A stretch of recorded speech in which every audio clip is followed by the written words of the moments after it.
आणि मग सूत्रा मधात ठेवायचे नाही, डायरेक्ट गोत्र आणले पाहिजे. आणि सूत्रातूनच ही बातमी इतकी तुम्ही लोकांपर्यंत पोहोचवली. मलाही माहीत नव्हतं मी विधान परिषदचा उमेदवार होऊ शकतो किंवा आमदार होऊ शकतोय. केवळ आणि केवळ मीडियामुळं ते मला वाटतं महाराष्ट्रभर गेलं, लोकांपर्यंत गेलं आहे. कदाचित एकनाथजी शिंदेपर्यंत पण गेलं असेल.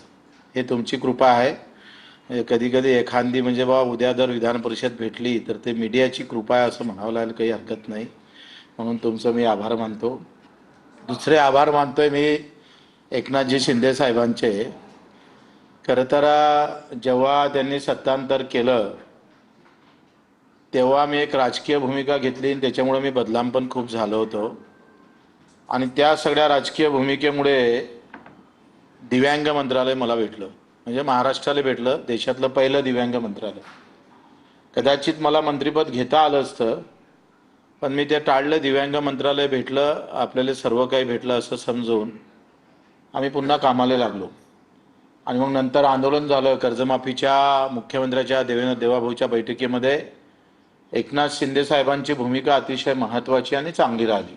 विशेष भूमिकेमुळे आज कर्जमाफी घोषणा झाली. आणि त्या ह्याच्यातूनच मला असं वाटतं का घोषणेतूनच आम्हाला त्या आंदोलनाला यश पण भेटलेलं आहे. त्याच्यातही शिंदे साहेबांची मोठी एकंदरीत त्यांची भूमिका महत्त्वाची राहिली आहे. एक शब्दाचा पक्का माणूस म्हणून शिंदे साहेबाकडे पाहिलं जातं. मला वाटत नव्हतं दिव्यांग मंत्रालय निर्माण करेन म्हणून. आणि त्याच्यापूर्वी आम्ही 10 ते 15 आंदोलन केले होते. 15 आंदोलनात पहिली मागणी दिव्यांग मंत्रालय होती, पण ते झाली नव्हती. पण देशात कुठं दिव्यांग मंत्रालय नाही, इथं कसं होईल, मला त्या आश्चर्याचा झटकाच होता.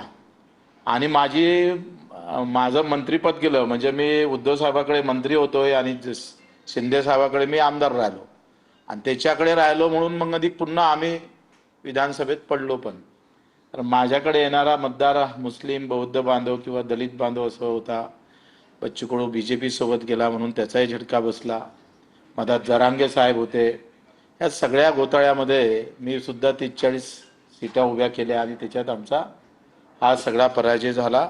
पण आम्ही थकलो नाही. वर्षभरात मला असं वाटतं मी 2 वेळा उपोषण केले वर्षभरात. 3 दिवस, नंतर 7 दिवस, 500 किलोमीटर पायी चाललो. 350 सभा महाराष्ट्रभर घेतल्या. आणि या सगळ्यानंतर कर्जमाफी, नागपूरच्या मोठ्या आंदोलनानंतर कर्जमाफीचा एक धागा गवसला आणि कर्जमाफीपर्यंत समोर गेलो. त्याच्यामध्ये दिव्यांगाचे 2,500 रुपये आपण वाढवले. 600 रुपयाच्या महिन्याची लढाई बच्चू कडू आणि आमच्या दिव्यांग बांधवाच्या ताकदीमुळं ती 2,500 पर्यंत निघाली.